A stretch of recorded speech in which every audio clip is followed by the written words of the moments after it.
राम राम किसान भाइयों, मैं नितिन फिर से हाजिर हूँ आपके अपने चैनल नितिन देओल में। सरसों में आज मैं आपको 3 ऐसे ज़रूरी कार्यों के बारे में बताने वाला हूँ। यदि इन कार्यों को आप अपनी सरसों की फसल के अंदर करते हैं तो आपको बहुत ज़्यादा बेनिफिट देखने को किसान भाइयों मिल जाएंगे। इस समय पर जो आप फसल देख पा रहे हैं सरसों की, ये फसल आपको कैसी लग रही है, इसके बारे में कमेंट सेक्शन में ज़रूर बताएं। इसमें काफ़ी ज़्यादा लागत और काफ़ी ज़्यादा मेहनत किसान भाइयों की जा रही है, तब जाकर के ये इतनी सुंदर जो है फसल आपके सामने आई है।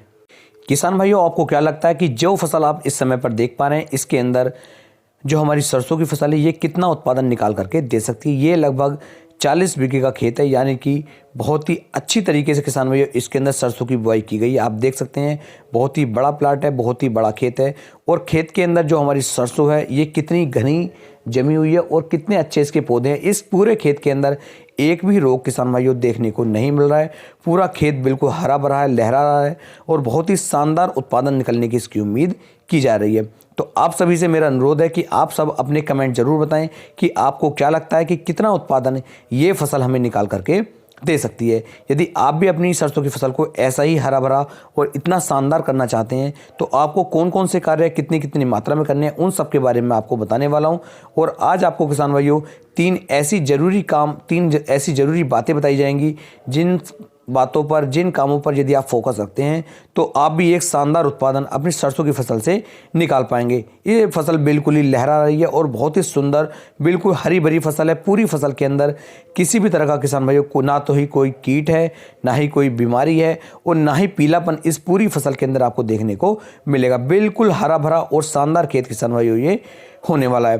किसान भाइयों, 3 जरूरी कार्य हैं, उनके बारे में आपको बता दूं कि सबसे पहले तो आपको पहली सिंचाई का बहुत ज़्यादा ध्यान देना है कि पहली सिंचाई बिल्कुल भी लेट ना करें। और यदि आप पहली सिंचाई बिल्कुल समय पर कर चुके हैं तो किसान भाइयों दूसरी सिंचाई को भी आप बिल्कुल सही समय पर ही करें, क्योंकि सिंचाई का बहुत ज़्यादा अहम रोल हमारे खेत के अंदर रहता है। आप देख सकते हैं कितना हरा भरा और सुंदर ये पेड़ दिखाई दे रहा है। किसान भाई दूसरा जो है हमारे खाद और उर्वरक पर भी आपको बहुत ज़्यादा फोकस रखना है। ऐसा नहीं है कि अंधाधुंध आप कोई भी खाद इसके अंदर डाल रहे हैं तो उससे ज़्यादा बेनिफिट देखने को नहीं मिलता है। लेकिन किसान भाई जो हमारी सरसों की फसल है इसके अंदर सल्फर के महत्व ज़्यादा हैं, तो सल्फर की मात्रा इसके अंदर एक बार उपयोग में जरूर लाएं। सल्फर को बिल्कुल भी नज़रअंदाज आप ना करें। इसके साथ साथ किसान भाइयों, यदि आपको लगता है कि आपकी सरसों की फसल के अंदर किसी भी तरह के किसी कीट का अटैक है तो कीटों से बचने के लिए आप इसके ऊपर किसी एक अच्छे कीटनाशक का उपयोग जरूर करें। एक अच्छा कीटनाशक यदि आप उपयोग में लाएंगे तो ये आपकी सरसों की फसल को सभी कीटों से बड़ी अच्छी तरीके से बचा करके चलेगा और बहुत अच्छा उत्पादन ये आपको निकाल करके देने में सक्षम हो पाएगा। तो किसान भाइयों, इस तरीके से आप चल सकते हैं। अब बात कर लेते हैं किस समय पर आपको कौन सी सिंचाई करनी है, कौन से कीटों का स्प्रे करना है और क्या कार्य कैसे कैसे आपको करना है। तो पहली सिंचाई की यदि बात की जाए तो 25 से लेकर 30 दिन की अवस्था पर आप सरसों में पहला पानी लगा सकते हैं, पहली सिंचाई आप कर सकते हैं। दूसरी सिंचाई किसान भाइयों पहली सिंचाई के कम से कम 20 दिन के बाद आपको कर देनी चाहिए, बहुत ही अच्छा उत्पादन यदि आप चाहते हैं तब।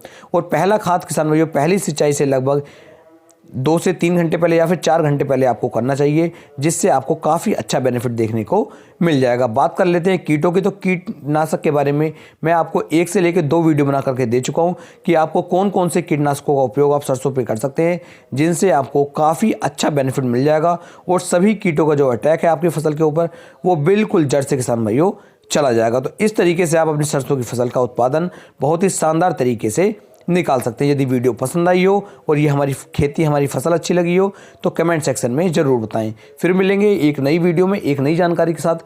तब तक के लिए राम राम जी।